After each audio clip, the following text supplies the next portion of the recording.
더운데 성가대 일찍 오셔서 연습 잘 하셔가지고 아름다운 찬양 하나님께 드렸는데 찬양단도 그렇고 성가대도 그렇고 수고 많이 하셨습니다. 우리 경례의 박수 한번 하겠습니다. 감사합니다.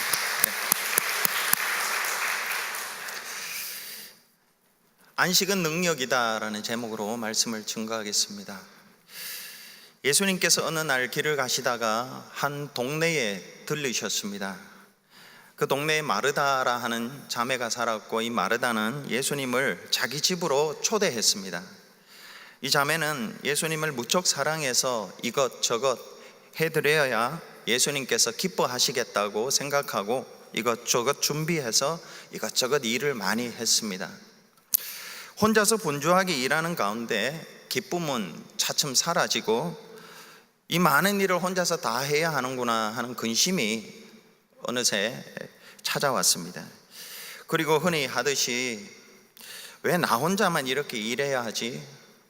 동생은 아무것도 하지 않는데 라며 동생을 나무라는 마음, 동생을 비평하는 마음까지 생겼습니다. 급기야 마르다는 주여, 내 동생이 나 혼자 일하게 한 것을 두는 것을 생각지 아니하시나이까 그를 명하사 나를 도와주라 명하소서, 이렇게 예수님께 불평하면서 요청합니다. 이때 예수님은 마르다의 그 청을 들어주시지 않습니다. 오히려 마르다에게 마르다야 마르다야, 네가 많은 일로 염려하고 근심하나 몇 가지만 하든지 혹은 한 가지만이라도 족하니라. 마리아는 이 좋은 편을 택하였느니라, 이렇게 말씀을 하십니다. 예수님은 두 번이나 마르다의 이름을 부르시면서 마르다에게 지금 필요한 것이 꼭 한 가지가 있다, 그것을 가르칩니다. 우리가 교회 일을 할 때, 주님의 일을 할 때 처음에는 기쁨으로 합니다. 구역에서 일하고 성교회에서도 일하고 주방에서도 봉사하고 찬양대원으로 찬양단원으로 교육부서에서 또 어떤 때는 교회 청소하면서 안팎으로 정원을 다듬기도 하고 여러 가지 일들을 많이 합니다. 운전도 하고요. 근데 일을 하다 보면 점점 기쁨이 사라지고 근심이 찾아올 때가 있습니다. 남을 나무라는 불평하는 마음이 생길 때가 있습니다. 이때 우리에게 필요한 것이 하나라는 것입니다. 주님과 교제를 통한 내적인 평안입니다. 성도들은 주를 위해서 많이 일해야 합니다. 성경은 우리에게 너희가 조용히 자기 일을 하고 너희 손으로 일하기를 힘쓰라 했습니다. 또 누구든지 일하기 싫거든 먹지도 말게 하라, 이런 말씀도 있습니다. 그런 거로 성도는 하나님을 기쁘게 하기 위하여 열심히 성실하게 게으름 피우지 않고 부지런하게 일해야 합니다. 그러나 그때 한 가지 꼭 필요한 것이 주님과의 교제를 통한 내적 평안을 잃지 않는 것입니다. 예수님이 마르다가 너무 많은 일하는 것을 나무라지 않으셨습니다. 오히려 너무 많은 생각으로 인해 근심하고 염려하는 것을 막으신 것을 우리는 주목해야 합니다. 일은 하루 종일 열심히 많이 할 수 있고 해야 합니다. 그럼에도 주님은 근심과 염려로 마음의 평안을 잃어버려서는 안 된다고 하십니다. 성도의 신앙생활이라는 것이 어떤 것인가? 외적으로는 주를 위해, 교회를 위해서 기쁘게 즐겁게 일을 해야 합니다. 그러나 내적으로는 주님과의 교제를 통해 평안을 잃어버리지 또한 않아야 합니다. 바깥의 일들이 주님과의 내적 교제, 평안을 잃지 않도록 해야 하고, 내적 주님과의 교제와 평안이 외적인 일들을 할 수 있는 힘의 근원이 되도록 해야 합니다. 외적으로는 마르다처럼 서 있어서 일해야 하지만 내적으로는 마리아처럼 앉아서 주님의 말씀을 들어야 됩니다. 구약시대의 성막은 지성소와 성소와 앞마당, 이렇게 세 가지로 구분되어 있습니다. 지성소에는 언약궤가 있고 성소에는 진설병과 금촛대와 금잔등, 금등잔, 이 세 가지가 있습니다. 앞마당 바깥들에는 물두멍과 제단이 있습니다.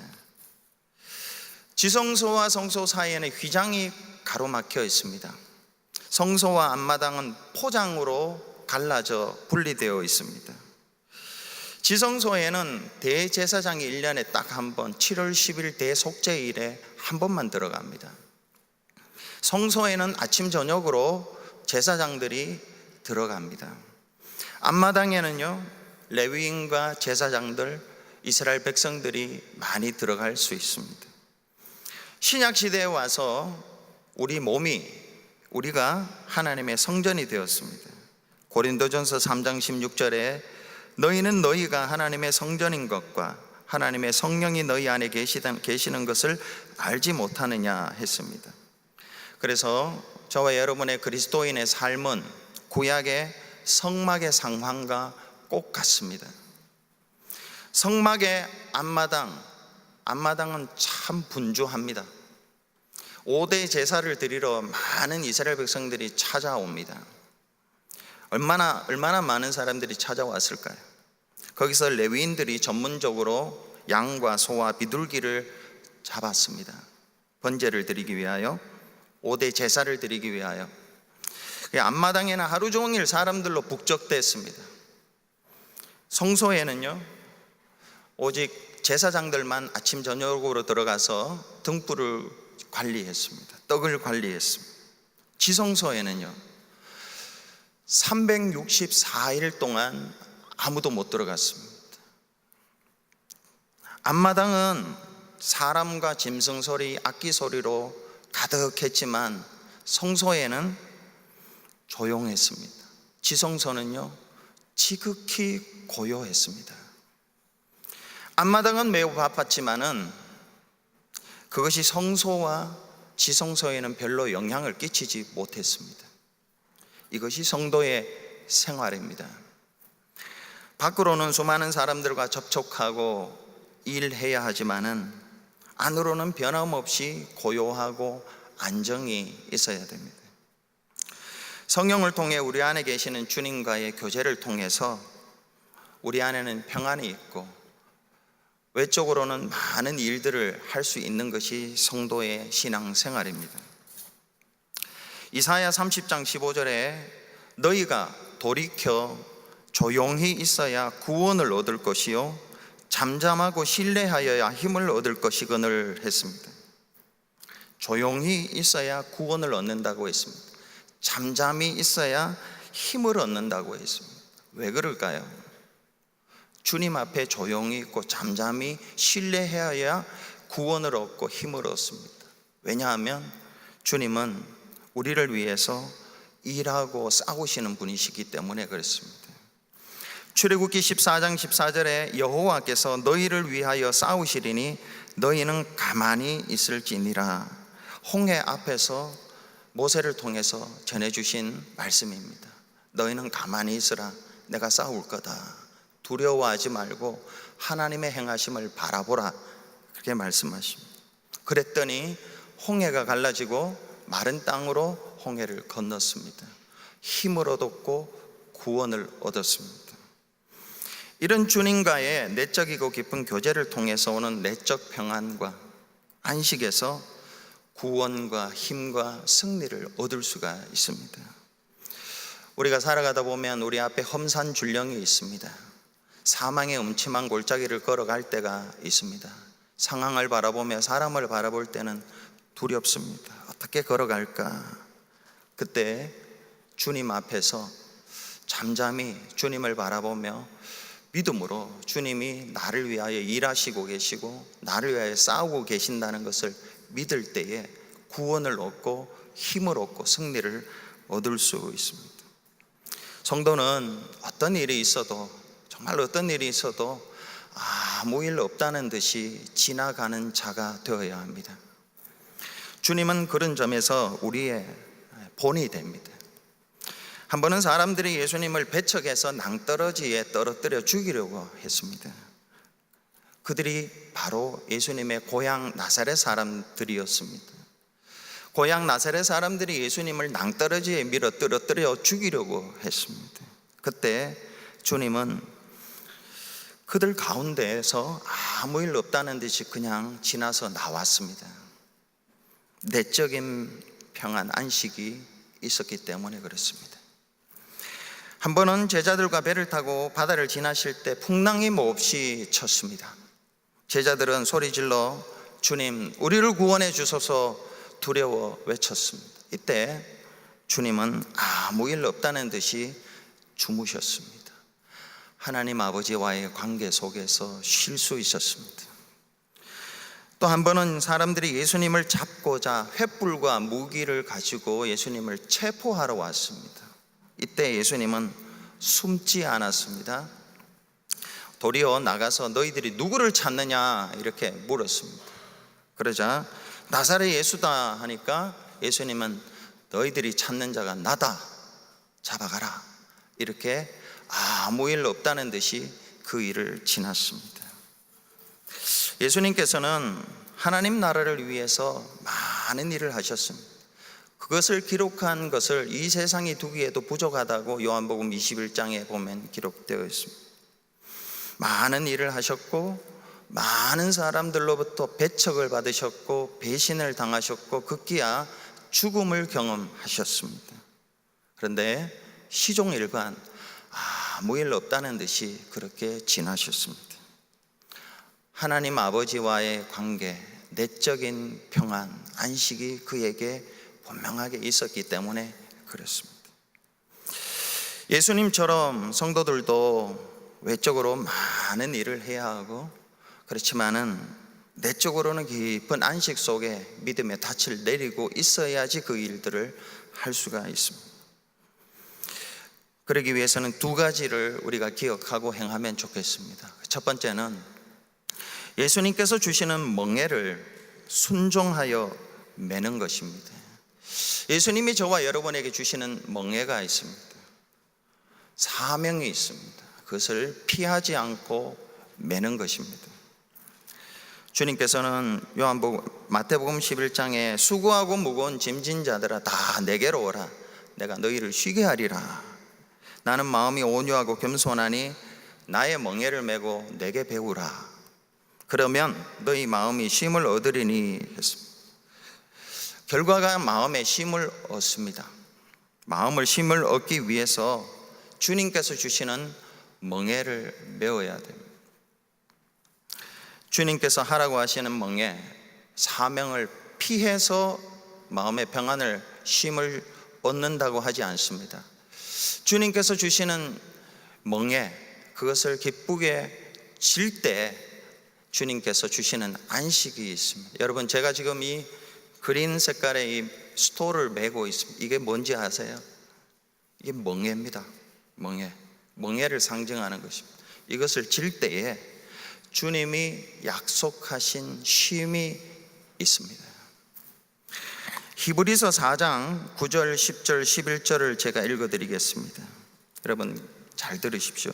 그런즉 안식할 때가 하나님의 백성에게 남아있도다.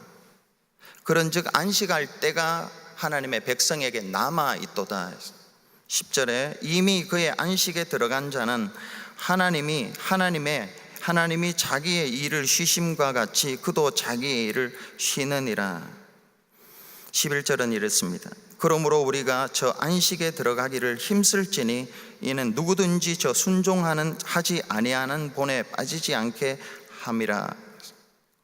안식할 때가 남아있다고 했습니다. 앞에 남아있습니다. 이 안식에 남아있는, 이 안식에 들어간 자가 있다고 합니다. 그래서 이 안식에 들어가기 위하여 순종하라고 합니다. 세 가지를 말씀한 안식이 앞에 있다. 저와 여러분이 하나님이 주시는 안식, 세상이 주는 안식이 아닙니다. 하나님이 주시는 안식이 우리 앞에 있습니다. 시간적으로 저 앞에 있습니다. 그런 사람들이 있다. 두 번째. 세 번째는 그 안식에 들어가기 위하여 한 가지를 하라는데 순종해라는 것입니다. 멍에를 메고 가라는 것입니다. 순종이 안식을 낳고 불순종이 불안을 낳습니다. 그래서 저와 여러분이 정말 안식이 필요하고 쉼이 필요하면 주님이 제게 주시는 멍에 힘들다고 벗지 않겠습니다. 기쁘게 잘 메고 가겠습니다. 그러면 이렇게 순종하면 하나님이 쉼을 주십니다. 안식을 주세요. 그게 능력입니다. 두 번째는 예수님의 발치에 앉아 마리아처럼 말씀을 듣는 것입니다. 오늘 본문 39절에 마리아라 하는 동생이 있어 주의 발치에 앉아 그의 말씀을 듣더니, 주의 발치에 앉아는 문법적으로 보면 수동태입니다. 수동태. 마리아는 예수님의 명령에 순종해서 앉혀졌습니다. 앉혀졌습니다. 예수님의 발치에 앉혀져 있습니다. 그런데 예수님의 이 명령은 마리아에게만 한 것이 아니라 마르다에게, 두 자매에게 다 했습니다. 그러나 마리아는 앉혀지는 것을 선택했고 마르다는 일하는 것을 선택했습니다. 마리아가 앉혀지는 이 선택이 굉장히 어렵습니다. 쉽지 않습니다. 왜냐하면 당시 종교 문화적으로 여자는 일을 해야 했고 남자는 말씀 듣는 자리에 앉아 있어야 했습니다. 그러니까 여자도 쉬지 못하고 남자도 쉬지 못하는 그런 나쁜 전통 가운데 사람들이 매여 있었습니다. 그러는 전통 속에 예수님이 들어가셔서 일을 하십니다. 예수님이 남녀노소 빈부귀천을 막론하고 와서 내 멍에를 메고 또 한편으로는 내 말씀을 들으라, 이렇게 말씀을 듣도록 초청하셨습니다. 마리아는 사람이나 상황이나 전통이나 이런 것들을 다 어렵지만 물리치고 그 자리에 그냥 앉혀져 있었습니다. 말씀 듣는 것을 택했습니다. 그리고 오늘 39절의 후반절에 그의 말씀을 듣더니 했습니다. 이것은 문법적으로 미완료 능동태입니다. 미완료라는 것은 완료가 안 됐다는 것이죠. 완료가 안 됐다는 것은 계속 한다는 뜻입니다. 거기에서 계속 발치에 앉아서 주님의 말씀을 계속 들었습니다. 능동태라는 것은 적극적으로 말씀을 들었다는 것입니다. 주님 발치에 앉아서 말씀을 적극적으로 들으니 주님께서 그에게 안식을 주셨습니다. 안식은 주의 발치에 앉아 말씀 들을 때에 주님이 주세요. 그리고 이 안식은 우리가 주님의 일을 할 수 있는 능력입니다. 기도하겠습니다.